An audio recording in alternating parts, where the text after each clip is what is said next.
Sub അക്കാഡമിയുടെ പുതിയ ക്ലാസ്സിലേക്ക് എല്ലാവർക്കും സ്വാഗതം. ഇന്ന് നമ്മൾ എടുക്കുന്നത് ബാങ്കിങ് ആണ്. ബാങ്കിങ്ങില് ആറാമത്തെ പാർട്ടായിട്ടുള്ള, അതായത് കോപ്പറേറ്റീവ് ഇൻസ്പെക്ടറുടെ ആയിക്കോട്ടെ, കേരള ബാങ്കിന്റെ എക്സാമിന്റെ ആയിക്കോട്ടെ, സിലബസ് പ്രകാരം ബാങ്കിങ് സെക്ഷനിൽ ആറാമത്തെ പാർട്ടായിട്ട് തന്നിട്ടുള്ള പ്രാക്ടീസസ് ഓഫ് ബാങ്കിങ്. നമുക്കറിയാം, ബാങ്കിങ്ങിന്റെ ഭാഗത്ത് നിന്ന് ഓരോ സെക്ഷനിൽ നിന്ന് 4 മാർക്ക് വീതമാണ്. അങ്ങനെ 10 സെക്ഷനായിട്ട് 40 മാർക്കാണുള്ളത്. അതിൽ പ്രാക്ടീസസ് ഓഫ് ബാങ്കിങ്ങിൽ ഒരു പാർട്ട് 1 ആയിട്ട് നമ്മൾ ബാങ്കർ ആൻഡ് കസ്റ്റമർ റിലേഷൻഷിപ്പ് എടുക്കും. നമുക്ക് ഇതിൽ ഏറ്റവും പ്രധാനപ്പെട്ടതെന്ന് മാത്രമല്ല, എപ്പോഴും ഒരു ക്വസ്റ്റ്യൻ എങ്കിലും ഇല്ലാതിരിക്കാറില്ല ബാങ്കർ കസ്റ്റമർ റിലേഷൻഷിപ്പ് എന്ന് പറയുന്നതിൽ. അപ്പൊ നമുക്ക് 1 മാർക്ക് എന്തായാലും ഉറപ്പിക്കാവുന്ന ഒരു പാർട്ടാണിത്. അപ്പൊ ഇതില് വീഡിയോ നിങ്ങൾ എല്ലാവരും കേൾക്കണം. അതോടൊപ്പം തന്നെ ഒരു ബുക്ക് എടുത്ത് നോട്ട്സ് എഴുതി വെക്കുക. നമ്മുടെ റിലേഷൻഷിപ്പിൽ നമ്മൾ എന്തെങ്കിലും ഇതിൽ പറയാ, സ്ലൈഡിൽ ഉൾപ്പെടുത്താത്തത് പറഞ്ഞു പോവുകയാണെങ്കിൽ അത് നോട്ട് എഴുതി വെക്കാൻ വേണ്ടിയിട്ട് നിങ്ങളൊരു പേനയും ബുക്കും കയ്യിൽ കരുതിക്കൊണ്ട് തന്നെ ക്ലാസ് കേൾക്കാൻ ശ്രമിക്കുക. അപ്പൊ എന്താണ് ബാങ്കറും കസ്റ്റമറും തമ്മിൽ റിലേഷൻഷിപ്പ് എന്ന് നോക്കാം. ബാങ്കറും കസ്റ്റമറും തമ്മിൽ റിലേഷൻഷിപ്പിനെ 2ആയി തരംതിരിച്ചിരിക്കുന്നു. എന്താണ്? 2ആയി തരംതിരിച്ചിരിക്കുന്നു. ഒന്നാമത്തെ ജനറൽ റിലേഷൻഷിപ്പും രണ്ടാമത്തെ സ്പെഷ്യൽ റിലേഷൻഷിപ്പും. എന്താണ്? രണ്ട് തരത്തിലാണ് ബാങ്കറും കസ്റ്റമറും തമ്മിലുള്ള റിലേഷൻഷിപ്പിന്, ബാങ്കറും കസ്റ്റമറും തമ്മിലുള്ള ബന്ധങ്ങളെ 2ആയിട്ട് തരംതിരിച്ചിരിക്കുന്നു. അതിൽ ഒന്നാമത്തെ തരംതിരിവ് ജനറൽ റിലേഷൻഷിപ്പ്, രണ്ടാമത്തേതാണ് സ്പെഷ്യൽ റിലേഷൻഷിപ്പ്. നമുക്ക് ഇന്ന് ജനറൽ റിലേഷൻഷിപ്പിനെ ഡീപ്പായിട്ട് പഠിച്ചു പോകാം. അപ്പൊ എന്താണ് ജനറൽ റിലേഷൻഷിപ്പ് എന്ന് നോക്കാം. ജനറൽ റിലേഷൻഷിപ്പില് പ്രധാനമായിട്ടും 5 തരമായിട്ടാണ് വന്നിരിക്കുന്നത്. ഒന്ന് ഡെറ്റർ ക്രെഡിറ്റർ റിലേഷൻഷിപ്പ്. ഒന്നാമത്തെ എന്താണ്? Debtor creditor relationship. രണ്ടാമത്തെ agent and principal relationship, agent and principal relationship. മൂന്നാമത്തെ trustee and beneficiary relationship, trustee and beneficiary relationship.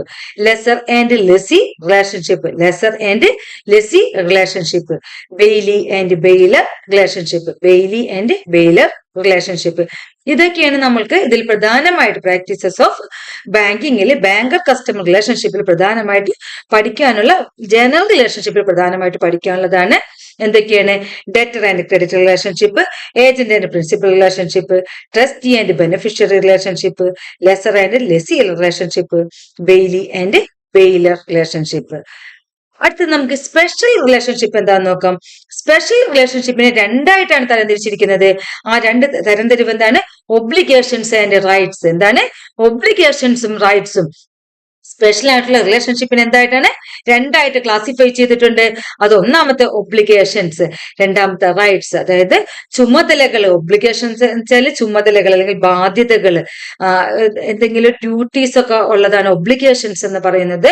അതുപോലെ തന്നെ എന്താണ്? റൈറ്റ്സ്, അവരുടെ അവകാശങ്ങൾ. അങ്ങനെ 2 സ്പെഷ്യൽ റിലേഷൻഷിപ്പിനെ 2ആയിട്ട് തരംതിരിച്ചിട്ടുണ്ട്.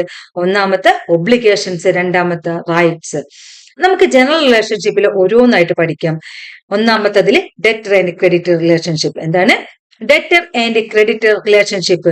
നമ്മൾക്ക് ഒരു ബാങ്ക് നമ്മളിപ്പോ പഠിക്കുന്നതൊക്കെ എന്താണ്? ബാങ്കും കസ്റ്റമറും തമ്മിലുള്ള ബന്ധമാണ്. ബാങ്കും കസ്റ്റമറും തമ്മിലുള്ള ബന്ധങ്ങളെ കുറിച്ചാണ് നമ്മൾ പഠിക്കുന്നത്.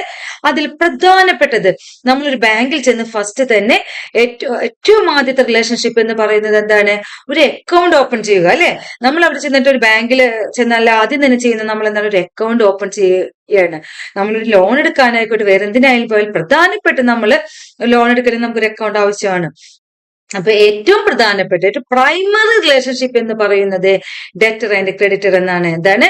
ഡെറ്റർ ആൻഡ് ക്രെഡിറ്റർ റിലേഷൻഷിപ്പ് ആണ് പ്രൈമറി റിലേഷൻഷിപ്പ്. നമ്മൾ ഏറ്റവും അത്യാവശ്യമായിട്ട് നമ്മളെ കയ്യിലുള്ള പൈസ സൂക്ഷിക്കാൻ ഏൽപ്പിക്കും. രണ്ടാമത്തെ എന്താണ്? അവിടെ നിന്ന് നമുക്ക് ആവശ്യമുള്ള കടമെടുക്കും. ഈ 2 റിലേഷൻഷിപ്പിൽ പെടുന്നതാണ് ഡെറ്റർ ആൻഡ് ക്രെഡിറ്റർ റിലേഷൻഷിപ്പ്. അപ്പൊ എന്താണ്? Primary relationship. Primary relationship between banker and customer is debtor and creditor. അപ്പൊ എന്താണ്? ഒരു ബാങ്കുമായിട്ടുള്ള പ്രൈമറി റിലേഷൻഷിപ്പ് എന്താണെന്ന് ചോദിച്ചാൽ അതാണ് ഡെറ്റർ ആൻഡ് ക്രെഡിറ്റർ. ഒരു അക്കൗണ്ട് ഓപ്പൺ ചെയ്യുമ്പോൾ, നമ്മളൊരു അക്കൗണ്ട് ഓപ്പൺ ചെയ്യുന്ന സമയത്ത്, അക്കൗണ്ട് ഓപ്പൺ ചെയ്യുമ്പോൾ നമ്മൾ എന്താണ് അറ്റ്ലീസ്റ്റ് ഒരു 100 രൂപയെങ്കിലും ഡെപ്പോസിറ്റ് ചെയ്തിട്ടായിരിക്കും ഒരു അക്കൗണ്ട് ഓപ്പൺ ചെയ്യുക. ആ അക്കൗണ്ട് ഓപ്പൺ ചെയ്യുന്ന സമയത്ത് എന്താണ് നമ്മളുടെ ബാങ്കിലേക്ക് നമ്മൾ 100 രൂപ ഡെപ്പോസിറ്റ് ചെയ്യുന്നു. ആ ഡെപ്പോസിറ്റ് ചെയ്യുന്ന ആ കേസിൽ നമ്മളൊരു ബാങ്കിൽ ഒരു ചെറിയൊരു എമൗണ്ട് ആയിക്കോട്ടെ വലിയൊരു എമൗണ്ട് ആയിക്കോട്ടെ നമ്മളൊരു ബാങ്കിൽ ഡെപ്പോസിറ്റ് ചെയ്യുന്ന ആ കേസിൽ ബാങ്ക് എന്ന് പറയുന്നത് ഡെറ്ററും കസ്റ്റമർ എന്ന് പറയുന്നത് ക്രെഡിറ്ററുമായി മാറുന്നു. അപ്പൊ എന്താണ് ഒരു ബാങ്കിൽ നമ്മളൊരു അക്കൗണ്ട് ഓപ്പൺ ചെയ്യുന്ന കേസിൽ ബാങ്കറും കസ്റ്റമറും തമ്മിലുള്ള റിലേഷൻഷിപ്പ് എന്ന് പറയുന്നത് ഡെറ്റർ ആൻഡ് ക്രെഡിറ്റർ. ആ ക്വസ്റ്റ്യൻ നമ്മൾ ശ്രദ്ധിക്കണം. Banker becomes the debtor and customer becomes the creditor ആണ്. അവിടെയാണ് നമ്മൾ ശ്രദ്ധിക്കേണ്ടത്. അതായത് ബാങ്കിൽ ഡെപ്പോസിറ്റ് ചെയ്യുന്ന സമയത്ത് നമ്മളോട് ചോദിക്കുന്ന ബാങ്കറും കസ്റ്റമറും തമ്മിൽ റിലേഷൻഷിപ്പ് ആണെങ്കിൽ, ബാങ്കറും കസ്റ്റമറും തമ്മിൽ റിലേഷൻഷിപ്പ് ആണെങ്കിൽ അത് ഡെറ്ററും ക്രെഡിറ്ററും ആണ്. ബാങ്കറും കസ്റ്റമറും തമ്മിൽ റിലേഷൻഷിപ്പ് ചോദിച്ചാൽ ഡെറ്ററും ക്രെഡിറ്ററും, കസ്റ്റമറും ബാങ്കറും തമ്മിലാണെന്ന് ചോദിച്ചാൽ കസ്റ്റമറും ബാങ്കറും തമ്മിലുള്ള റിലേഷൻഷിപ്പ് എന്ന് ചോദിച്ചു കഴിഞ്ഞാൽ അത് നമ്മള് ക്വസ്റ്റ്യൻ ശ്രദ്ധിച്ച് തന്നെ വായിക്കുക. കാരണം നമ്മൾക്ക് നന്നായിട്ട് അറിയാവുന്ന ഒരു ക്വസ്റ്റ്യൻ. ബാങ്കിൽ ഡെപ്പോസിറ്റ് ചെയ്യുന്ന സമയത്ത് നമുക്കറിയാം ബാങ്കറും കസ്റ്റമറും തമ്മിൽ റിലേഷൻഷിപ്പ് ഡെറ്റർ ആൻഡ് ക്രെഡിറ്റർ നമുക്ക് പച്ചവെള്ളം പോലെ അറിയാം. നമ്മൾ ഓടിച്ചെന്ന് ബബിൾ ചെയ്യും. ശ്രദ്ധിക്കുക, എല്ലാവർക്കും തെറ്റുപറ്റുന്ന ഒരു ക്വസ്റ്റ്യൻ ആണ്. അവിടെ തിരിച്ചായിരിക്കും ചിലപ്പോൾ നമ്മളോട് ചോദിക്കുക. ബാങ്കറും കസ്റ്റമറും തമ്മിലുള്ള റിലേഷൻഷിപ്പിന് പകരം നമ്മളോട് ചോദിക്കാം കസ്റ്റമറും ബാങ്കറും തമ്മിലുള്ള റിലേഷൻഷിപ്പ് എന്താണ്, കസ്റ്റമറും ബാങ്കറും തമ്മിൽ റിലേഷൻഷിപ്പ് എന്താണെന്ന് ചോദിച്ചു കഴിഞ്ഞാൽ അവിടെ നമ്മള് ക്രെഡിറ്റർ ആൻഡ് ഡെറ്റർ എന്ന് തിരിച്ചെഴുതേണ്ടി വരും. അപ്പൊ അതുകൊണ്ട് തന്നെ നമ്മൾ ക്വസ്റ്റ്യൻ ഇരുത്തി വായിച്ചിട്ട് തന്നെ വേണം ആൻസർ എഴുതാൻ. അപ്പൊ when an account is deposited to an account, when an amount is deposited into an account, banker becomes the debtor. അപ്പൊ ശ്രദ്ധിക്കുക, ബാങ്കർ ഡെറ്ററും കസ്റ്റമർ ക്രെഡിറ്ററും ആയിരിക്കും. ഒരു അക്കൗണ്ട് ഓപ്പൺ ചെയ്യുന്ന സമയത്തോ അല്ലെങ്കിൽ ബാങ്കില് പൈസ ഡെപ്പോസിറ്റ് ചെയ്യുന്ന സമയത്തോ അത് എന്തായിരിക്കും, ബാങ്ക് ഡെറ്റർ കസ്റ്റമർ ക്രെഡിറ്ററുമായിരിക്കും. സിയും തമ്മിൽ റിലേഷൻ ആലോചിച്ച് വെക്കാം. ബാങ്കില് ഒരു അക്കൗണ്ട് ഓപ്പൺ ചെയ്യുന്ന സമയത്താണെങ്കിൽ CC ആണ് അവരുടെ റിലേഷൻഷിപ്പ്. അവർ തമ്മിൽ ഒരു CC ആണ്, അതായത് കസ്റ്റമർ ക്രെഡിറ്റർ റിലേഷൻഷിപ്പ്. ഇപ്പൊ കസ്റ്റമർ ക്രെഡിറ്റർ എന്ന് പറയുന്നത് എപ്പോഴും ശ്രദ്ധിക്കുക, ബാങ്കിൽ നമ്മൾ ഡെപ്പോസിറ്റ് ചെയ്യുമ്പോൾ അതായത് നമ്മളെ കയ്യിലുള്ള കാശ് അവിടെ കൊണ്ട് കൊടുക്കണം. അവിടെ കൊണ്ട് കൊടുക്കുമ്പോൾ എന്തുകൊണ്ടാണ് ബാങ്കർ ഡെറ്റർ ആവുന്നത് ആലോചിക്കുക. ബാങ്കർ എന്ന് പറയുന്നത് നമുക്ക് കാശ് തിരിച്ചു തരണം. ബാങ്കിൽ നമ്മൾ കാശ് ഡെപ്പോസിറ്റ് ചെയ്ത് കഴിഞ്ഞു കഴിഞ്ഞാല് ബാങ്കിൽ ആ കാശ് ബാങ്കിൽ സ്വന്തമല്ല, ബാങ്കിന് അവിടെ ലയബിലിറ്റിനെ ക്രിയേറ്റ് ചെയ്തിരുന്നത്. ലയബിലിറ്റി വരുന്ന വെച്ചാൽ നമുക്ക് ഞാനിപ്പോ ഒരു 100 രൂപ ആയിക്കോട്ടെ, 1000 രൂപ ആയിക്കോട്ടെ, 10,000 ആയിക്കോട്ടെ, കോടികളായിക്കോട്ടെ ഡെപ്പോസിറ്റ് ചെയ്ത് കഴിഞ്ഞാൽ ആ ബാങ്കിന് ആ കാശ് ഞാൻ ചോദിക്കുന്ന ആ നിമിഷം തിരിച്ചു തരാനുള്ള ലയബിലിറ്റി ഉണ്ട്. അവിടെ ബാങ്ക് നമ്മളോട് ലയബിൾ ആണ്. അതുകൊണ്ട് ബാങ്ക് എന്താണ് അവിടെ ഡെറ്ററായി മാറുന്നു. ഓക്കെ, അപ്പൊ അത് നമ്മൾ മനസ്സിലാക്കി തന്നെ പഠിച്ചു വെക്കുക. ബാങ്കില് നമ്മൾ ഡെപ്പോസിറ്റ് ചെയ്യുന്ന സമയത്ത് ബാങ്കർ ഡെറ്റർ ആണെങ്കിൽ നമ്മൾ അവിടെ നിന്ന് ലോൺ എടുക്കുന്ന സമയത്ത് എന്ന് ആലോചിച്ച് നോക്കൂ. ലോൺ എടുക്കുന്നു, വായ്പയാണ് എടുക്കുന്നത്. വായ്പ എടുക്കുന്ന സമയത്ത് എന്തായി മാറും? വായ്പ എടുക്കുന്ന സമയത്ത് നേരെ തിരിച്ച് നമ്മളുടെ റിലേഷൻഷിപ്പ് നേരെ തിരിച്ചാണ് ആവുന്നത്. എന്തായിട്ട് മാറുന്നു? അവിടെ എന്താണ്, കസ്റ്റമർ ലയബിൾ ആവുന്നു. കസ്റ്റമർ എപ്പോ നമ്മൾ തിരിച്ചു കൊടുക്കേണ്ട എമൗണ്ട് ആണ്, അല്ലാതെ ലോൺ എന്ന് പറയുന്നത് നമുക്ക് വെറുതെ തരുന്ന ഒരു എമൗണ്ട് അല്ല, നമ്മുടെ സ്വന്തം അല്ല, നമ്മളത് തിരിച്ചു കൊടുക്കേണ്ടതാണ്. അതുകൊണ്ട് തന്നെ നമ്മൾ കസ്റ്റമർ അവിടെ എന്തായി മാറുന്നു? ഡെറ്ററായി മാറുന്നു. അപ്പൊ എന്താണ്, ലോണിന്റെ കേസിലാണെങ്കിൽ നേരെ തിരിച്ചു വരും, കസ്റ്റമർ ഡെറ്ററും ബാങ്കർ ക്രെഡിറ്ററും ആവും. അപ്പൊ നമ്മൾ പഠിക്കുമ്പോൾ എപ്പോഴും ശ്രദ്ധിക്കാം, ലോണിന്റെ കേസിലോ ആണെങ്കിൽ ബാങ്കർ ക്രെഡിറ്റർ കസ്റ്റമർ ഡെറ്റർ എന്നും, ഡെപ്പോസിറ്റിന്റെ കേസിലാണെങ്കിൽ ബാങ്കർ ഡെറ്റർ കസ്റ്റമർ ക്രെഡിറ്റർ ആണ്. അങ്ങനെ മനസ്സിലാക്കി തന്നെ ഇത് പഠിച്ചു പോകണം. ഇല്ലെങ്കിൽ നമുക്ക് മാറാൻ സാധ്യത വളരെയധികം ഉണ്ട്. നമ്മൾ 2-3 കേസുകൾ ആലോചിക്കുക. ലോൺ എടുക്കുന്ന കേസ്, ഓവർ ഡ്രാഫ്റ്റ്, CC അതായത് ക്യാഷ് ക്രെഡിറ്റ്, ഈ എല്ലാ കേസുകളും എന്താണ്, നമ്മൾ വരുന്ന കേസ് വരുന്നത് എന്താണെന്ന് വെച്ചാല് ബാങ്കർ ക്രെഡിറ്ററും അതുപോലെ കസ്റ്റമർ ഡെറ്ററും. അതായത് കസ്റ്റമർ എന്ന് പറയുന്നത് ലോൺ എടുക്കുന്ന സമയത്ത്, അതുപോലെ തന്നെ ഓവർ ഡ്രാഫ്റ്റ് എന്ന സമയത്തും ക്യാഷ് ക്രെഡിറ്റ് ആയിക്കോട്ടെ, ഏത് വിധത്തിൽ നമ്മൾ ബാങ്കിൽ നിന്ന് ഒരു എമൗണ്ട് വാങ്ങിക്കുന്ന ആ സമയത്ത് കസ്റ്റമർ ആരായി മാറുന്നു? തിരിച്ചു കൊടുക്കാൻ ലയബിൾ ആയിട്ടുള്ള ഒരാളായി മാറുന്നു. അപ്പൊ അവിടെ കസ്റ്റമർ എന്തായി? ഡെറ്ററായി, ബാങ്കർ ക്രെഡിറ്ററുമായി. തിരിച്ചെന്താണ്, ബാങ്കിൽ നമ്മൾ ഡെപ്പോസിറ്റ് ചെയ്യുന്ന സമയത്താണെങ്കിൽ എന്താണ്, നേരെ തിരിച്ച് ബാങ്കാണ് നമുക്ക് തിരിച്ചു തരേണ്ടത്. അവിടെ ബാങ്ക് ഡെറ്ററും കസ്റ്റമർ ക്രെഡിറ്ററും. അപ്പൊ നമ്മളത് മനസ്സിലാക്കിയെന്ന് ഞാൻ വിചാരിക്കുന്നു. എല്ലാവരും നന്നായിട്ട് പഠിച്ചിട്ടുണ്ടാവും, മനസ്സിലാക്കിയിട്ടുണ്ടാവും. ഓക്കെ, അടുത്തതിൽ പോണതിന് മുമ്പ് ഒരു കാര്യം കൂടി ഞാൻ പറയാം. നമുക്കൊരു ക്വസ്റ്റ്യൻ ഇങ്ങനെ വരുന്നത്, എന്താണ് ക്വസ്റ്റ്യൻ വരുന്നത്, നമ്മളോട് ചോദിക്കണം ഒരു അക്കൗണ്ട് ഓപ്പൺ ചെയ്യുമ്പോൾ, ഒരു അക്കൗണ്ട് ഓപ്പൺ ചെയ്യുന്ന സമയത്ത് ഏതാണ് അക്കൗണ്ട് എന്ന് ഏതായിരിക്കും ബാങ്കറും കസ്റ്റമറും തമ്മിൽ റിലേഷൻഷിപ്പ് എന്ന് വെച്ചാൽ അക്കൗണ്ട് ഓപ്പൺ ചെയ്യുമ്പോൾ ബാങ്കറും കസ്റ്റമറും തമ്മിൽ റിലേഷൻഷിപ്പ് ഡെറ്റർ ആൻഡ് ക്രെഡിറ്റർ. അതേപോലെ തന്നെ അക്കൗണ്ടിൽ ക്രെഡിറ്റ് ബാലൻസ് ഉള്ളപ്പാന്ന് വെക്കും. നമ്മൾ അവരിങ്ങനെ വട്ടം ചുറ്റുമല്ല. ക്രെഡിറ്റ് ബാലൻസ് എന്ന് പറഞ്ഞാൽ ബാങ്ക് അക്കൗണ്ടിൽ ക്യാഷ് ഉണ്ടെങ്കിൽ അവിടെ ക്രെഡിറ്റ് ബാലൻസ് ആണ്. അത് അക്കൗണ്ട് ഓപ്പൺ ചെയ്യുന്ന അതേ പ്രതീതി തന്നെയാണ്. അതായത് ബാങ്കിൽ നമ്മൾ ഡെപ്പോസിറ്റ് ചെയ്ത അവിടെ ഒരു എമൗണ്ട് ഉള്ള പ്രതീതിയാണ് ക്രെഡിറ്റ് ബാലൻസ്. അപ്പൊ എന്തായിരിക്കും, ബാങ്കർ എന്ന് പറയുന്നത് ഡെറ്റർ, കസ്റ്റമർ ക്രെഡിറ്ററുമായിരിക്കും. അതേ സ്ഥാനത്ത് ഒരു അക്കൗണ്ട് ഇങ്ങനെ ഒരു ക്വസ്റ്റ്യൻ ചോദിക്കാം. ഒരു അക്കൗണ്ട് എ എന്ന് പറയുന്ന ഒരു വ്യക്തി ബാങ്കിൽ അക്കൗണ്ട് ഓപ്പൺ ചെയ്തു. ആളുടെ അക്കൗണ്ടിൽ ഡെബിറ്റ് ബാലൻസ് ആണുള്ളത്. എന്താണ് എയും ബാങ്കും തമ്മിലുള്ള റിലേഷൻഷിപ്പ് എന്ന് ചോദിച്ചാൽ അവിടെ ഡെബിറ്റ് ബാലൻസ് ആണ്. അവിടെ എന്ത് വന്നു, ഓവർ ഡ്രാഫ്റ്റ് വന്നു. നേരെ തിരിച്ചു, ആ അക്കൗണ്ടിൽ എന്ത് വന്നു, ഓവർ ഡ്രാഫ്റ്റ്. ഓടി ഇട്ട് കളിച്ചുവിടാ. അപ്പൊ ഓടി വരുമ്പോ എന്തായി മാറി, നേരെ തിരിഞ്ഞു, ബാങ്കർ ക്രെഡിറ്ററായി, കസ്റ്റമർ ഡെറ്ററായി. അപ്പൊ നമ്മള് ക്വസ്റ്റ്യൻ നന്നായിട്ട് മനസ്സിലാക്കി തന്നെ ആൻസർ എഴുതും. ഇതുകൊണ്ടാണ് ഞാൻ പറഞ്ഞത് നിങ്ങളൊരു പേനയും പേപ്പറൊക്കെ എടുക്കാൻ. നമ്മളിങ്ങനെ ക്ലാസ് എടുക്കുമ്പോഴായിരിക്കും നമുക്ക് കൂടുതൽ പറഞ്ഞു തരാൻ. ആ സമയത്ത് ഓർമ്മ വരുമ്പോൾ ഓരോന്ന് പറയും. അപ്പൊ അതൊക്കെ നിങ്ങൾ നോട്ട് എഴുതി വെക്കുക കേട്ടോ. നിങ്ങളൊന്ന് റിപ്പീറ്റ് കേട്ടിട്ടായാലും നിങ്ങൾ അതൊന്ന് നോട്ട് എഴുതി വെക്കുക. നമുക്ക് അടുത്ത റിലേഷൻഷിപ്പിലേക്ക് പോകാം. Agent and principal. അടുത്തത് എന്താണ്, agent and principal. Agent and principal എന്ന് പറയുമ്പോൾ പ്രധാനമായിട്ട് ചിന്തിക്കാം, അവിടെ ബാങ്ക് എപ്പോഴും ഏജന്റും കസ്റ്റമർ പ്രിൻസിപ്പൾ ആയിരിക്കും. ഏജന്റ് ആൻഡ് പ്രിൻസിപ്പൽ എന്ന് പറയുന്ന കണ്ടീഷനിൽ ബാങ്ക് ഏജന്റും കസ്റ്റമർ പ്രിൻസിപ്പളുമാണ്. ബാങ്ക് എങ്ങനെയാണ് ഒരു ഏജന്റായി പ്രവർത്തിക്കുന്നത്, ബാങ്ക് എങ്ങനെയാണ് ഒരു ഏജന്റായി പ്രവർത്തിക്കുന്നത് വെച്ചാല്, ഒരു നമ്മളൊരു ഇൻസ്ട്രക്ഷനോ അല്ലെങ്കിൽ ഒരു കസ്റ്റമർക്ക് വേണ്ടി ബാങ്ക് ഒരു ഡ്യൂട്ടി ചെയ്യുകയാണെങ്കിൽ അതില് ബാങ്ക് പണപരമായ ട്രാൻസാക്ഷൻ നടത്തണം. എന്താണ് അവിടെ ചെയ്യുന്നതിൽ ഒരു പണപരമായ ട്രാൻസാക്ഷൻ ഉണ്ടായാൽ അവിടെയാണ് ഏജന്റ് പ്രിൻസിപ്പൽ എന്ന് പറയുന്നത്. അതായത് ഇപ്പൊ ഒരു ചെക്ക് കളക്ട് ചെയ്യുക, ഡ്രാഫ്റ്റ് മാറുക, അതുപോലെ ബില്ലുകൾ മാറുക, ഇൻട്രസ്റ്റ് കളക്ട് ചെയ്യുക, ഇവിടേക്ക് എന്താണ് അവിടെ ഒരു പണപരമായ ട്രാൻസാക്ഷൻ നടക്കുന്നുണ്ട്. അവിടെയാണ് ബാങ്ക് എന്തായി മാറുന്നത്, ഏജന്റും കസ്റ്റമർ പ്രിൻസിപ്പളുമായി മാറുന്നത്. Banker acts as the agent of a customer in those cases where it performs agency functions such as collection of checks, drafts and bills, collection of interests and dividends on securities, payment of premium and subscriptions, purchase and sales of securities, etc. on behalf of his customer.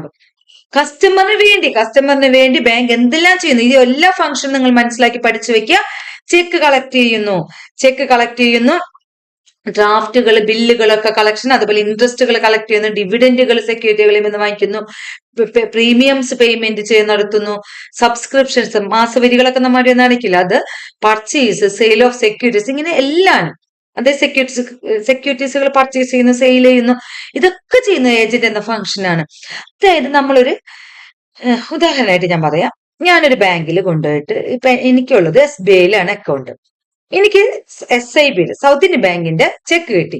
എനിക്ക് south Indian ബാങ്കിൽ അതായത് account pay and check, വെറുതെ bank ചെയ്ത account പേ ഒന്നും ഇല്ലാത്താണെങ്കിൽ നമുക്ക് അവിടെ ചെന്ന് കൊടുത്താൽ മതി, അവിടെ തന്നെ കിട്ടും, മാർക്ക് കിട്ടും. അതല്ല എനിക്കൊരു അക്കൗണ്ട് പേ ചെക്കാണ്, ഇപ്പൊ എനിക്ക് എന്റെ അക്കൗണ്ട് ത്രൂ ചെയ്യാൻ പറ്റുള്ളൂ. ഇതിനു വേണ്ടി ഞാൻ സൗത്ത് ഇന്ത്യൻ ബാങ്കിൽ ഒരു അക്കൗണ്ട് ഓപ്പൺ ചെയ്യേണ്ട ആവശ്യമില്ല. അപ്പൊ ഞാൻ എന്ത് ചെയ്യും, SBIയിൽ കൊണ്ട് എന്റെ ഈ സൗത്ത് ഇന്ത്യൻ ബാങ്കിൽ ചെക്ക് കൊണ്ടു കൊടുക്കും.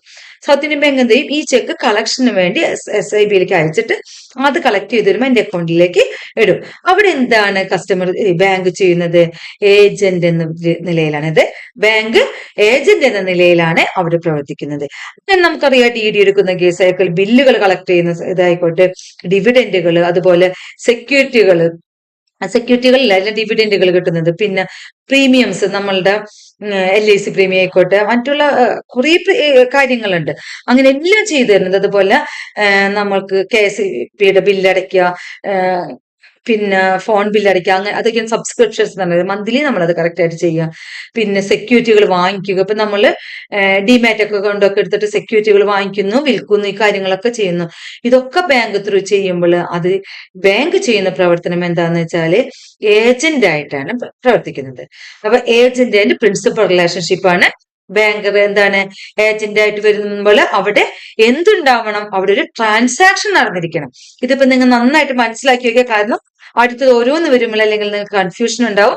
അപ്പൊ ഇവിടെ എന്താണ് ഒരു പണപരമായ ട്രാൻസാക്ഷൻസുകൾ നടന്നിട്ടുണ്ടായിരിക്കണം.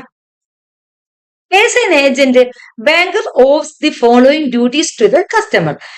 ബാങ്ക് ഏജന്റ് എന്ന നിലയ്ക്ക് താഴെ പറയുന്ന ഡ്യൂട്ടീസ് ചെയ്യുന്നുണ്ട്. അത് കടമയാണ്, ഡ്യൂട്ടീസ് ആണ്. The banker is required to act in accordance with the instructions given by the customer. അതായത് കസ്റ്റമറുടെ ഇൻസ്ട്രക്ഷൻസ് പ്രകാരം.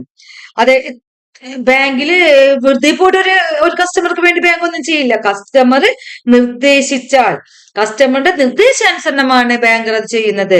കസ്റ്റമർ നിർദ്ദേശാനുസരണം ചെയ്യണം, പണപരമായ ട്രാൻസാക്ഷൻസ് ഉണ്ടാവണം. The banker is bound to return to his customer all the incomes which he earns in his capacity as agent. അതായത് പണപരമായ transactions ഉണ്ടാവണം എന്ന് പറഞ്ഞു. Bank എന്താണ് ബാങ്കിന് കസ്റ്റമർ കൊടുക്കുന്ന ഇൻസ്ട്രക്ഷൻസ് അനുസരിച്ചായിരിക്കും ചെയ്യണം. അതുപോലെ തന്നെ ഈ ഇൻസ്ട്രക്ഷൻസ് അനുസരിച്ച് ചെയ്യുന്നു. അതിന് സർവീസ് ചാർജ് വാങ്ങിക്കാം.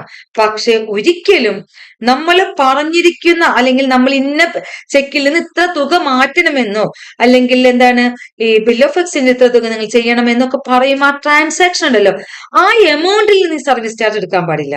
എവിടെ നിന്ന് എടുക്കണം? അത് എക്സ്ട്രാ നമ്മളിന്ന് വാങ്ങിക്കാം. പക്ഷെ ഒരിക്കലും നമ്മൾ കൊടുത്തിരിക്കുന്ന ചെക്കിൽ നിന്നോ DD-യിൽ നിന്നോ അതല്ലെങ്കിൽ ബിൽ ഓഫ് എക്സ്ചേഞ്ചിൽ നിന്നോ അല്ലെങ്കിൽ KSEB ബിൽ അടയ്ക്കുമ്പോൾ നമ്മൾ അതിൽ നിന്നോ ഇതിലൊന്നും നമ്മൾ ബാങ്ക് ഈടാക്കാൻ പാടില്ല. നമുക്ക് സർവീസ് ചാർജ് അവർക്ക് വേണമെങ്കിൽ എക്സ്ട്രാ വാങ്ങിക്കാം. ബാങ്കിന് സർവീസ് ചാർജ് വാങ്ങിക്കുന്നത് ഈ കൊടുത്തിരിക്കുന്ന തുകയിൽ നിന്ന് ഒരിക്കലും ആ സർവീസ് ചാർജ് ഈടാക്കാൻ പാടുള്ളതല്ല. അതുപോലെ എന്താണ് ബാങ്ക് എന്ന് പറയുന്നത് ഇൻസ്ട്രക്ഷൻസ് അനുസരിച്ച്. അതിന്റെ പ്രധാനപ്പെട്ട ഒരു ഉദാഹരണം execution of standing orders. Execution of standing orders എന്ന് പറയുമ്പോൾ ഏജന്റ് ആൻഡ് പ്രിൻസിപ്പൽ ആണ്. അപ്പൊ ചോദ്യങ്ങൾ വരുമ്പോൾ അത് ശ്രദ്ധിച്ച് തന്നെ പഠിക്കുക. കളക്ഷൻ ഓഫ് ചെക്ക് എന്ന് പറയും agent and principal, drafts and bills. ഇതിന്റെ ഈ പറയുന്ന എല്ലാ കാര്യങ്ങളിലും ഏത് രീതിയിലാണ് ചോദ്യങ്ങൾ വരുന്നതെന്ന് പറയാൻ പറ്റില്ല. എങ്ങനെ ചോദിച്ചാലും നമ്മളത് ബാങ്ക് എന്താണ് ഏജന്റും പ്രിൻസിപ്പലുമായിട്ടാണ് പ്രവർത്തിക്കുന്നത്. അപ്പൊ നമുക്ക് ഇനി അടുത്തയിലേക്ക് പോകാം. Trustee and beneficiary. എന്താണ് trustee and beneficiary? Bank trustee ആയിട്ടും കസ്റ്റമർ ബെനിഫിഷ്യറി ആയിട്ടും എവിടെയൊക്കെയാണ് പ്രവർത്തിക്കുന്നത് നോക്കാം. A banker becomes the trustee of his customer and the customer becomes the beneficiary in the following circumstances. ഏതൊക്കെ കേസുകളിലാണ് ബാങ്ക് ട്രസ്റ്റി ആയിട്ടും കസ്റ്റമർ ബെനിഫിഷ്യറി ആവുന്നത് നോക്കാം. എന്താണ് ബാങ്ക് ട്രസ്റ്റി ആയിട്ടും അതുപോലെ തന്നെ കസ്റ്റമർ ബെനിഫിഷ്യറി ആവുന്നത് ഏതൊക്കെയെന്ന് നോക്കാം. അത് when the banker accepts securities and other valuables of safe custody. ഇവിടെ നമ്മൾ ഭയങ്കര ശ്രദ്ധിക്കണം. നമ്മളിവിടെ ഏജന്റിന് പ്രിൻസിപ്പളിൽ നമ്മൾ സെക്യൂരിറ്റീസ് പറഞ്ഞു, വാല്യൂബിൾസ് പറയുന്നുണ്ട്. അപ്പൊ നമുക്കൊരു കൺഫ്യൂഷൻ വരരുത്. അത് ഞാൻ നിങ്ങൾക്ക് ക്ലിയർ ആയിട്ട് പറഞ്ഞുതരാം. ഓരോന്ന് പറഞ്ഞിട്ട് ഇത് മൂന്നും പറഞ്ഞിട്ട് ഞാൻ നിങ്ങൾക്ക് ക്ലിയർ ചെയ്ത് തരാം. Banker accepts securities and other valuables for safe custody when a customer deposits his money into a bank with special instructions to retain the money till further instructions. Request the bank to manage that fund for specific purpose. When a check or bill of exchange is deposited with the banker for collection. ഏതൊക്കെ കേസിലാണ് trustee അല്ലെങ്കിൽ beneficiary ആവുന്നത് നോക്കാം. അതായത് ഒരു ബാങ്കില് നമ്മൾ security valuable safe കസ്റ്റഡിയിൽ സൂക്ഷിക്കാൻ വെക്കുന്നത്. അതായത് ഇപ്പൊ ഞാൻ ഒന്ന് അബ്രോഡ് പോകും. എനിക്ക് അബ്രോഡ് പോകുന്നത് ഇപ്പൊ നമുക്കറിയാം ചെക്കിന്റെ വാലിഡിറ്റി എന്ന് പറഞ്ഞാൽ 6 months ആണ്. അപ്പൊ നമ്മള് ഈ ടൈമിനുള്ളിൽ എനിക്ക് ഒരു ചെക്ക് അത്യാവശ്യമായിട്ട് ഒരാൾക്ക് ഞാൻ ഫണ്ട് കൊടുക്കാനുണ്ട്. ഫണ്ട് കൊടുക്കാനുണ്ട്. പക്ഷെ എനിക്ക് എന്താണ് ഫണ്ട് കൊടുക്കുന്ന ഡേറ്റ് ആയിട്ടുമില്ല. അപ്പൊ എനിക്കില്ലെങ്കിൽ ആ ഡേറ്റിന് ആ ഫണ്ട് കൊടുക്കാൻ പറ്റുള്ളൂ. ആ ഡേറ്റിന് ആ ഫണ്ട് അയാൾക്ക് കൊടുക്കാൻ പറ്റുള്ളൂ. അപ്പൊ അതിന്റെ പേരിൽ എന്ന് വെച്ചിട്ടുണ്ടെങ്കിൽ പോസ്റ്റ് ഡേറ്റ് ഇട്ടിട്ട് ഞാൻ ചെക്ക് എടുത്തിട്ട് ബാങ്കിൽ കൊടുക്കണം. ബാങ്കിനോട് സേഫ് കസ്റ്റഡിയിൽ വെക്കാൻ പറഞ്ഞു കഴിഞ്ഞാല് അതെന്താണ് അവിടെ ബാങ്ക് ട്രസ്റ്റി ആൻഡ് ബെനിഫിഷ്യറി ആയിട്ടാണ് ചെയ്യുന്നത്. അപ്പൊ നമ്മളൊരു ഇൻസ്ട്രക്ഷൻ കൊടുക്കണം, സ്പെഷ്യൽ ഇൻസ്ട്രക്ഷൻ കൊടുക്കണം. എന്താണ് ആ ഇത് ഇന്ന സമയത്ത് അത് കൊടുക്കാൻ പാടുള്ളൂ നമ്മൾ ഇൻസ്ട്രക്ഷൻ കൊടുത്തു കഴിഞ്ഞു കഴിഞ്ഞാല് അവിടെ ബാങ്ക് എന്തായിട്ടാണ് പ്രവർത്തിക്കുന്നത് വെച്ചാൽ ട്രസ്റ്റി ബെനിഫിഷ്യറി. അത് കഴിഞ്ഞിട്ട് ആ ചെക്ക് കളക്ട് ചെയ്ത് പോവണം. കളക്ട് ചെയ്ത് പോകുന്ന സമയത്ത് അവിടെ എന്താണ്, അവിടെ ഒരു പണപരമായ ട്രാൻസാക്ഷൻ നടക്കും. അപ്പൊ കളക്റ്റഡ് എന്ന് വരുമ്പോൾ എന്തായി, അവിടെ ഏജന്റ് പ്രിൻസിപ്പളായി. കളക്ഷന് വേണ്ടി കൊടുക്കുമ്പോൾ എന്തായി മാറണ്, ഞാൻ അത് വാല്യുബിൾ സേഫ് കസ്റ്റഡിയിൽ കൊടുക്കണം. ഡേറ്റ് ഒന്നും ആയിട്ടില്ല, നേരത്തെ കൊടുക്കുമ്പോഴാണ്ട് ഡേറ്റ് ഒന്നും ആവാതെ കൊടുക്കുന്ന സമയത്ത് അവിടെ ബാങ്ക് എന്താണ്, ബാങ്ക് അത് വാല്യുബിൾ സാധനം സൂക്ഷിച്ചു വെക്കുകയാണ് ചെയ്യുന്നത്. അവിടെ ട്രസ്റ്റി ആയിട്ടാണ് വർക്ക് ചെയ്യുന്നത്.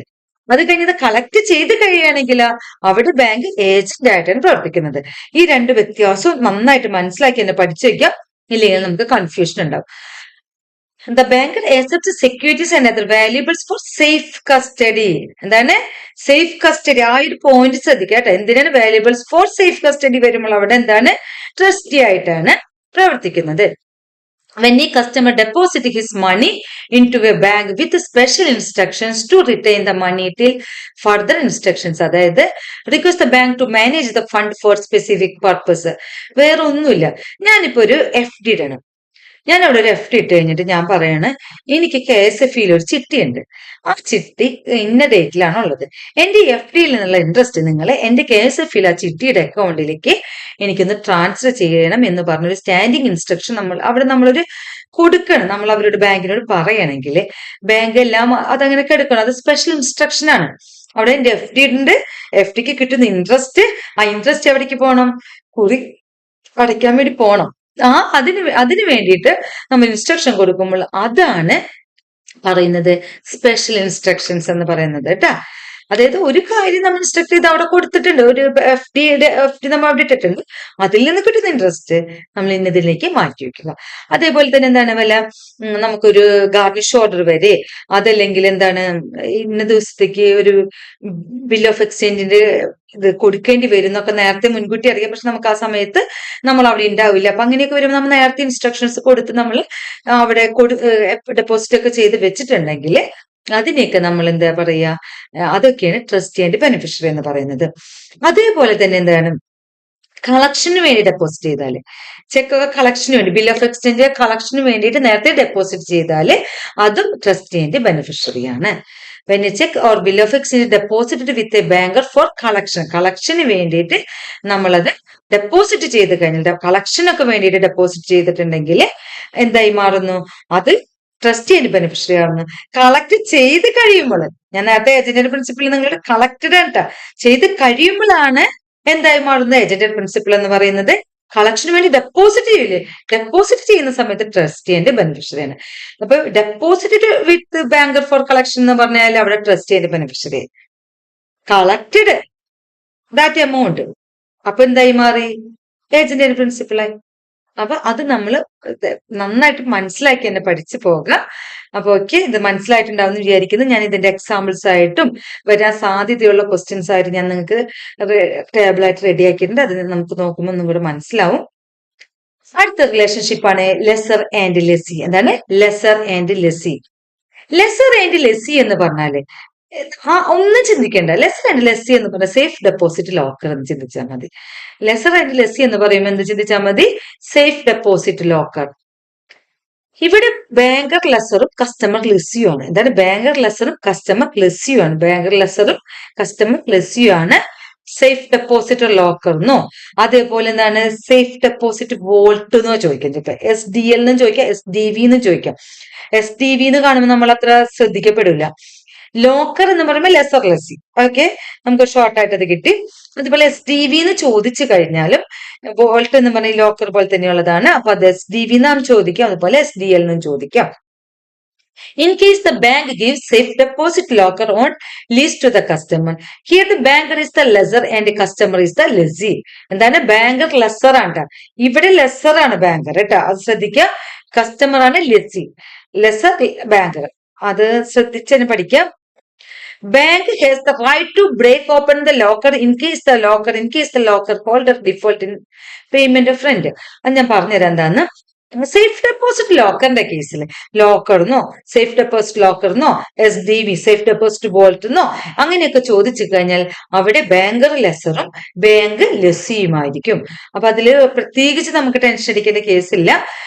പിന്നെ എന്താണ് വാല്യൂബിൾസ് ഇതൊക്കെ വരും. അപ്പോഴും സേഫ് ഡെപ്പോസിറ്റ് ലോക്കറിൽ വാല്യൂബിൾസ് വെച്ച് എന്നൊക്കെ പറഞ്ഞ് നമ്മൾ തെറ്റിക്കാൻ വരും. അപ്പൊ ലോക്കറിലാണ് വെക്കണമെങ്കിൽ അവിടെ ലെസർ ലെസ്സി വരും. നമ്മളെന്താണ് സൂക്ഷിക്കാനായിട്ട് നമ്മൾക്ക് കൊടുക്കണമെങ്കിൽ അത് ട്രസ്റ്റി വരുന്നുണ്ട്. അതുപോലെ തന്നെ എന്താ അവിടെ കളക്ഷൻ ആയിട്ട് വന്നിട്ടുണ്ടെങ്കിൽ ട്രാൻസാക്ഷൻസ് വന്നിട്ടുണ്ടെങ്കിൽ അവിടെ എന്തായി മാറുന്നു? ഏജന്റ് ആൻഡ് പ്രിൻസിപ്പൽ ആയിട്ട് മാറുന്നു. ഇനി അടുത്തത് പറയുന്നത് എന്താ വെച്ചാല് ഇത് 2 പോയിന്റ്സ് ആണ് നമ്മൾ ശ്രദ്ധിച്ചു വെക്കുക. ഇപ്പൊ ഞാനൊരു ലോക്കർ ബാങ്കിൽ ഓപ്പൺ ചെയ്തു.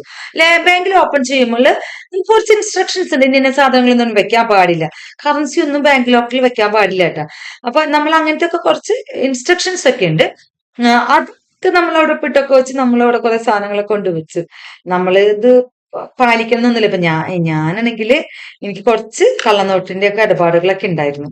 അങ്ങനെ ഞാനത് കൊണ്ടുവച്ചു നിൽക്കി. അങ്ങനെ വെച്ച് കഴിഞ്ഞിട്ട് എന്നെ പോലീസൊക്കെ പിടിച്ചു. ഞാനിത് ഇതാവുന്നില്ല.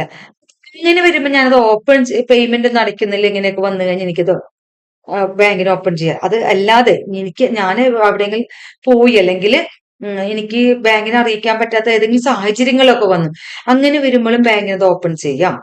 പിന്നെ വല്ല അത്ര അത്യാവശ്യമായുള്ളതിലെ കേസുകൾ വരുമ്പോഴും ബാങ്കിന് പോലീസൊക്കെ വന്ന് ഓപ്പൺ ചെയ്ത് കൊടുക്കാൻ വേണം. അങ്ങനത്തെ ഒരു കേസാണ് കോടതി വിധി വന്നു കഴിഞ്ഞാലും ഓപ്പൺ ചെയ്യാം. അങ്ങനെയുള്ള കേസുകളിലൊക്കെ വരുമ്പോൾ ബാങ്കിന് ഓപ്പൺ ചെയ്യാം. അപ്പൊ ഡിഫോൾട്ട് പേയ്മെന്റ് റെന്റ് കൊടുത്തില്ലെങ്കിൽ ബാങ്കിന് അതിൽ എന്താ ആണ്. കാരണം റെന്റ് കുറെ നാളായിട്ട് കൊടുക്കില്ല. ഞാൻ സാധനം കൊണ്ടുവച്ചിട്ടുണ്ട്, അവിടെ എന്താണ് ഇരിക്കണതെന്നൊന്നും പറയാൻ പറ്റൂല. അപ്പൊ വല്ല ബോംബൊക്കെ കൊണ്ടുവച്ചിട്ടുണ്ട്, ഒന്നും പറയാൻ പറ്റില്ലല്ലോ. അപ്പൊ നമ്മള് ആ ഒരു ഇത് വന്നു കഴിഞ്ഞാൽ ബാങ്കിന് ഓപ്പൺ ചെയ്യാം.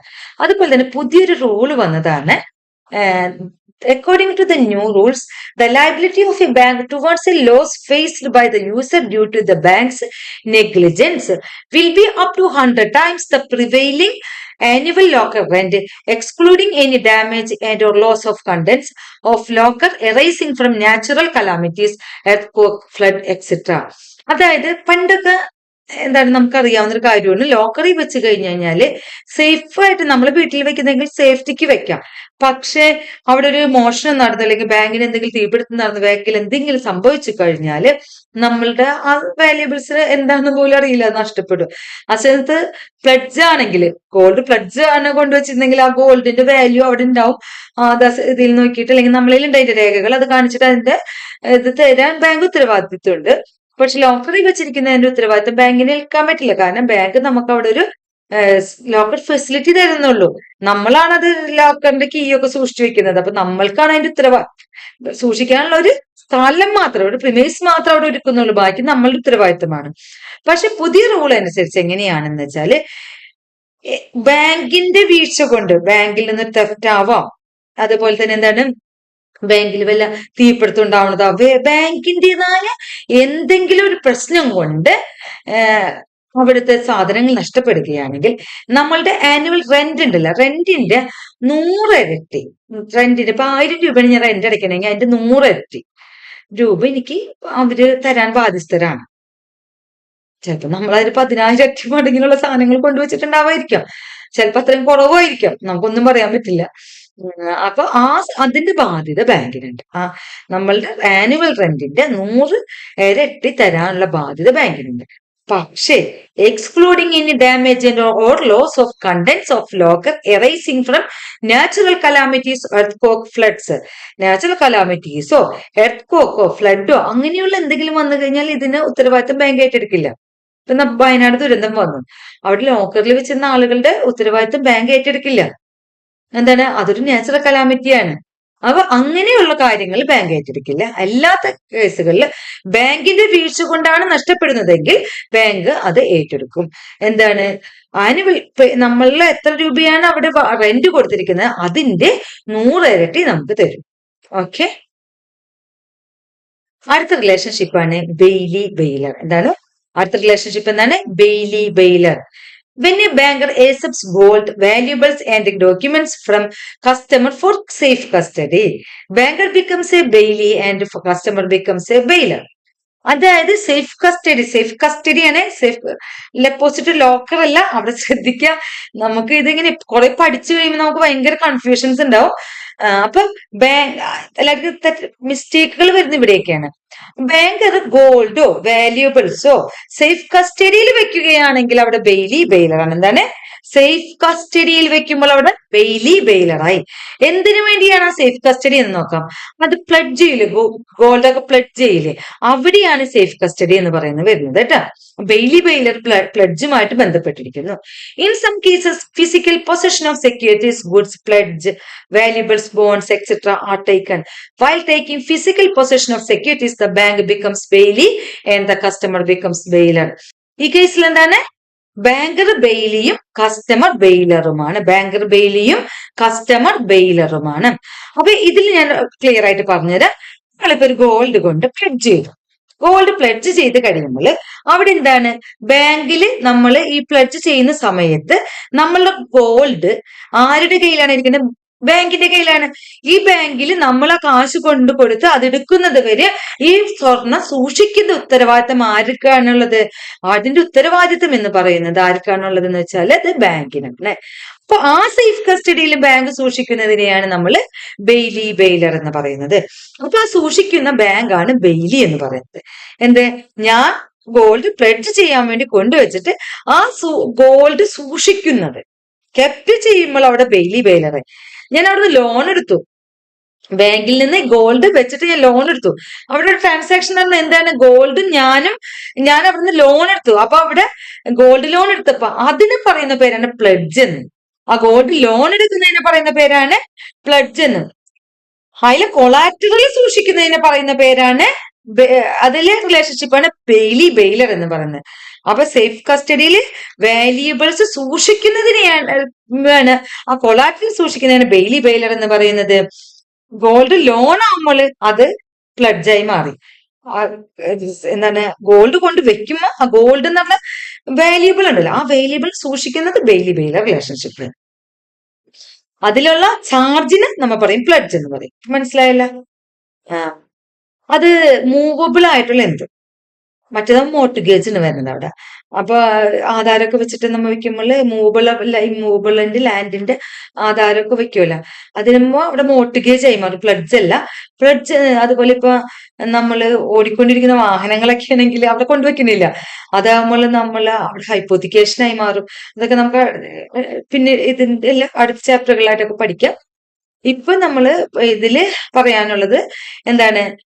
മൂവബിൾ തിങ്സിനെ കൊണ്ട് നമ്മൾ ബോൺസുകള് അതുപോലെ ഫിസിക്കൽ ആയിട്ടുള്ള സാധനങ്ങൾ അവിടെ കൊണ്ട് വെക്കുമ്പോൾ, ഗുഡ്സ്, പ്രധാനമായിട്ടും നമ്മൾ ഗോൾഡ് ഒക്കെ വെക്കുന്നത്, അതൊക്കെയാണ് നമ്മൾ ഈ പറയുന്നത്. അതില് കൊളാട്രൽ സെക്യൂരിറ്റി സൂക്ഷിക്കുന്നതിന് ബെയിലർ എന്നും, ആ കൊളാട്രൽ സെക്യൂരിറ്റി വെച്ച് നമ്മൾ അതിൽ നിന്ന് വായ്പ എടുക്കുമ്പോൾ വരുന്ന ആ ചാർജിനെ നമ്മൾ പ്ലെഡ്ജ് എന്നും പറയുന്നു.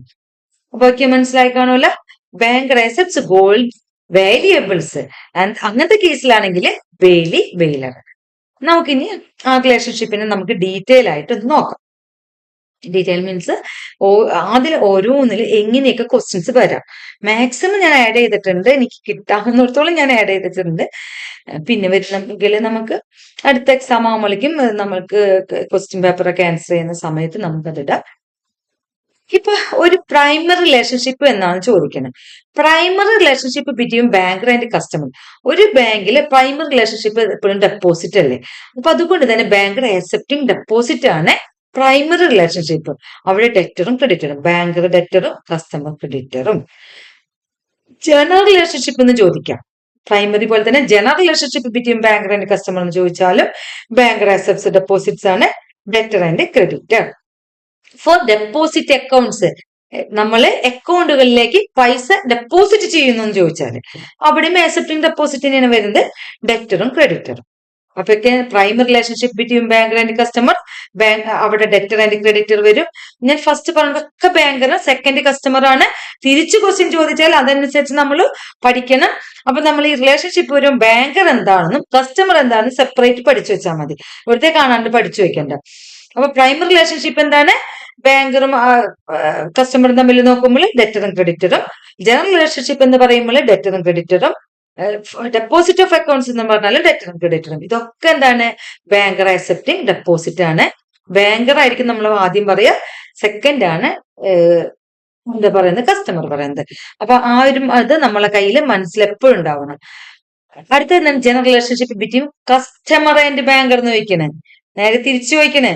Primary relationship between customer and banker എന്ന് ചോദിച്ചു കഴിഞ്ഞാൽ അവിടെയും കസ്റ്റമർ എന്താണ് ചെയ്തിരിക്കുന്നത്, ഡെപ്പോസിറ്റ് ചെയ്തിരിക്കുന്നത്. പക്ഷേ അവിടെ ബാങ്കർ എന്തായി ഇവിടെ എന്തായി മാറി, കസ്റ്റമർ ആൻഡ് ബാങ്കർ എന്നാണ് ചോദിച്ചിട്ടുള്ളത്. അപ്പൊ ഇവിടെ ബാങ്കർ അല്ല കിടക്കുന്നത്, അതായത് ഇവിടെ ബാങ്കർ അല്ല കിടക്കുന്നത്, ഇവിടെ കസ്റ്റമർ ആണ്. അപ്പൊ കസ്റ്റമർ ക്രെഡിറ്ററും ബാങ്കർ ഡെറ്ററും, കസ്റ്റമർ ക്രെഡിറ്ററും ബാങ്കർ ഡെറ്ററും. ഓക്കെ, ഇനി നേരെ തിരിച്ച് loans and advances, overdraft, CC, അങ്ങനെ എന്ത് വേണമെങ്കിലും ആയിക്കോട്ടെ, അവിടെ പ്രൊവൈഡ് ചെയ്യുന്നത് ലോണും അഡ്വാൻസും ആണ്. അപ്പൊ എന്താണ് ബാങ്കർ, അപ്പൊ ഇവിടെ ബാങ്കർ ഉണ്ട്, ബാങ്കർ ക്രെഡിറ്ററും കസ്റ്റമർ ഡെറ്ററും. നേരെ തിരിച്ചു ചോദിക്കുന്നത് പോലെ തന്നെ കസ്റ്റമർ ആൻഡ് ബാങ്കർ റിലേഷൻഷിപ്പ് ആണെങ്കിൽ നേരെ തിരിച്ചു തന്നെ വരും. അപ്പൊ നമ്മൾ മനസ്സിലാക്കുക, ലോൺസ് വരുമ്പോൾ ബാങ്കർ ക്രെഡിറ്ററും കസ്റ്റമർ ഡെറ്ററുമായി മാറും. നേരെ ഓപ്പോസിറ്റ്, ഡെപ്പോസിറ്റ് എന്താണ് അതിന്റെ നേരെ ഓപ്പോസിറ്റ് വരും.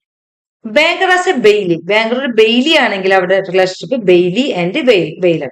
ആ ബാങ്കർ ആസ് എ ബെയിലി എന്ന് പറയുന്ന റിലേഷൻഷിപ്പ് എന്താണ് safe deposit of a valuables. എന്താണ് safe deposit of a valuables, അവിടെ എന്താണ് വരുന്നത് bailee bailor. Safe deposit of a valuable എന്താണ് ബെയിലി ബെയിലർ. സേഫ് ഡെപ്പോസിറ്റിൽ safe custody of a valuables. അപ്പൊ ഇത് ശ്രദ്ധിച്ച് പഠിക്കുക, safe custody of a valuables bailee bailor. Banker as A trustee, അതെന്താന്ന് നോക്കാം. Money deposit for a specific purpose, പൈസ ഒരു സ്പെസിഫിക് പർപ്പസിന് വേണ്ടിയിട്ടാണ് ഡെപ്പോസിറ്റ് ചെയ്തിട്ടുള്ളതെന്ന് പറഞ്ഞാൽ അവിടെ ട്രസ്റ്റി ആൻഡ് ബെനിഫിഷ്യറി ആവും. Money deposited for a specific purpose എന്ന് പറഞ്ഞാൽ അവിടെ trustee and beneficiary. Money deposited for a specific purpose, trustee and beneficiary. Banker as an agent എവിടെയാണ് വരുന്നത് വെച്ചാല് ബാങ്കർ buys or sells shares, collects checks, payment of insurance premium, subscriptions, collects dividend, warrants, etc. അവിടേക്ക് എന്താണ് agent and principal. Banker buys or sells shares, collects checks, payment of insurance premium, subscriptions, collects dividend, warrants, etc. Agent and principal. Banker as lessor, lessor എവിടെയാണ് വരുന്നത് bank provides safe deposit locker. Safe deposit locker വരുമ്പോൾ ലെസറും ലെസ്സിയും, അവിടെ banker എന്തായി മാറുന്നു ലെസറായി മാറുന്നു. അപ്പൊ ഇത്രയും കാര്യങ്ങൾ നമ്മൾ പഠിച്ചു. ഇനി ഇതന്നെ തന്നെയാണ്, അതൊന്നും കൂടെ ഞാൻ സെപ്പറേറ്റ് ആയിട്ട് ഒന്നും കൂടെ തരുന്നുണ്ട്, അതും കൂടെ ഒന്ന് വായിച്ചു പോകാം. അതായത് നമ്മൾ പ്രീവിയസ് ക്വസ്റ്റ്യൻ പേപ്പറിൽ അവിടെ കണ്ട ക്വസ്റ്റ്യൻസ് ഒക്കെ ആയിട്ട് വന്നിട്ടുള്ളതാണ്. ക്വസ്റ്റ്യൻ ആയിട്ട് ഇട്ടിട്ടില്ല, ടേബിൾ ആയിട്ട് തന്നെയാണ്. Deposit in the bank CC with credit balance. Deposit in the bank CC with credit balance. Credit balance വരുമ്പോൾ ബാങ്കർ ഡെറ്ററും കസ്റ്റമർ ക്രെഡിറ്ററും, ബാങ്കർ ഡെറ്ററും കസ്റ്റമർ ക്രെഡിറ്ററും. Loan OD CC with debit balance. Debit balance എന്ന് വരുന്നത് വെച്ചാല് ക്രെഡിറ്റർ ആൻഡ് ഡെറ്റർ. അത് ചിലപ്പോൾ ക്രെഡിറ്റ് ബാലൻസ് എന്ന് ചോദിക്കാം, ചിലപ്പോൾ ഡെബിറ്റ് ബാലൻസ് എന്ന് ചോദിക്കാം, അതൊക്കെ മനസ്സിലാക്കണം കേട്ടോ. Purchase of draft, draft purchase ചെയ്യുന്ന സമയത്ത് debtor and creditor. Purchase of draft debtor and creditor. Issue of draft പർച്ചേസർക്ക് വേണ്ടി ഇഷ്യൂ ചെയ്യുമ്പോഴും debtor and creditor. Issue of draft by പർച്ചേസറിന് വേണ്ടി ഇഷ്യൂ ചെയ്യുമ്പോഴും debtor and creditor. Safe custody of articles. Safe custody of articles എന്ന് പറയുമ്പോൾ bailee bailor. Safe custody of articles bailee bailor. Safe custody of gold and valuable goods bailee bailor. Safe custody of goods and valuable goods bailee and bailor. Delivery of goods by one party to another party to held at a trustee for specific purpose bailee bailor. Delivery of goods by one party to another party to held at a trustee for specific purpose bailey bailer. Bailment, bailment വരുമ്പോ bailey bailer. Bailmentil എന്താണ് bailey bailer. Safe deposit locker lesser lessee. Safe deposit locker lesser lessee. Collection of checks, collection of check വന്നാൽ agent and principal. Collection of checks agent and principal. Payee of draft at paying branch trustee and beneficiary. Payee of draft at paying branch trustee and beneficiary. Pledge വരുമ്പോൾ പോണർ and പോണി. പ്ലഡ്ജിന്റെ കേസിൽ പോണർ and പോണി എന്ന് പറയും. ബാങ്കറും കസ്റ്റമറും ഉണ്ട്, അത് നിങ്ങൾ എഴുതിയെടുക്കുമ്പോ തന്നെ first അത് എഴുതി വെക്കാം കേട്ടോ. മോർട്ട്ഗേജ്, മോർട്ട്ഗേജി, മോർട്ട്ഗേജർ. മോർട്ടുഗേജിന്റെ കേസിൽ മോർട്ടുഗേജി, മോർട്ടുഗേജർ. മോർട്ടുഗേജിന്റെ കേസിൽ mortgagee, mortgagor. Execution of standing instruction, agent and principal. Execution of standing instruction, agent and principal. Sales, purchases of securities on behalf of customer, agent and principal. Sales, purchases of securities on behalf of customer, agent and principal. Shares given for sales, agent and principals. Shares given for sales, agent and principal. Complying of execution of standing instruction, agent and principal. Complying execution of standing instructions, agent and principal. Collection of check and bills, agent and principal. A collection of check and bills, agent and principal. Mail transfers, telegraphic transfers, agent and principal. Mail transfers, telegraphic transfers, agent and principal. ഹൈപ്പോത്തിക്കേഷന്റെ കേസിൽ ഹൈപ്പോത്തിക്കേറ്റി and ഹൈപ്പോത്തിക്കേറ്റർ. ഹൈപ്പോത്തിക്കേഷന്റെ കേസിലാണ് ഹൈപ്പോത്തിക്കേറ്റി and ഹൈപ്പോത്തിക്കേറ്റർ. Indemnity ആണെങ്കിൽ ഒന്നില്ലെങ്കിൽ ഇൻഡെമിനിഫൈഡ് and indemnity holder എന്ന് ബാങ്കറിനെ പറയും. Customer indemnifier. ഇൻഡെമിനിറ്റിയുടെ കേസിൽ indemnified or indemnity holder. പിന്നെ customer ആരെയാണ്? Indemnifier. Providing various service to non account holder. Providing various service to non account holder, agent and principal. Providing various service to non account holder, അതായത് account ഇല്ലാത്ത ആളുകളുടെ കേസിൽ അവിടെ agent and principal ആയിട്ടാണ് പ്രവർത്തിക്കുന്നത്. Cheques deposited pending instructions for disposal thereof. Deposit ചെയ്ത് pending instructions ആണെങ്കിൽ trustee and ബെനിഫിഷ്യറിന്. പെൻഡിങ് ആണെങ്കിൽ ട്രസ്റ്റി ആൻഡ് ബെനിഫിഷ്യറി അത് കളക്ട് ചെയ്ത് വന്നാൽ ഏജന്റ് ആൻഡ് പ്രിൻസിപ്പലായി മാറും. മെയിൻറ്റെയിനിങ് കറൻസി ടെസ്റ്റ്, RBIയുടെ പ്രോപ്പർട്ടി അനുസരിച്ച് കറൻസി ടെസ്റ്റ് മെയിൻറ്റെയിൻ ചെയ്യുന്നത് ഏജന്റ് ആൻഡ് പ്രിൻസിപ്പൽ എന്ന രീതിയിലാണ്. അപ്പൊ ഇത്രയും കാര്യങ്ങൾ നിങ്ങൾ നോട്ട് എഴുതി വെച്ച് നന്നായിട്ട് പഠിക്കുക. ദിവസങ്ങളില്ല, ഇരുന്ന് പഠിക്കുക. ഇപ്പൊ തന്നെ ഇരുന്ന് കാണാം. പിന്നെ സബ്സ്ക്രൈബ് ചെയ്യാത്തവർ സബ്സ്ക്രൈബ് ചെയ്യുക, ഫ്രണ്ട്സിനൊക്കെ അയച്ചു കൊടുക്കുക. ഇഷ്ടപ്പെടണമെങ്കിൽ ഒന്ന് ലൈക്കൊക്കെ ചെയ്യാം. അപ്പൊ താങ്ക് യു. നമുക്ക് അടുത്ത ക്ലാസ്സിൽ കാണാം. ബൈ.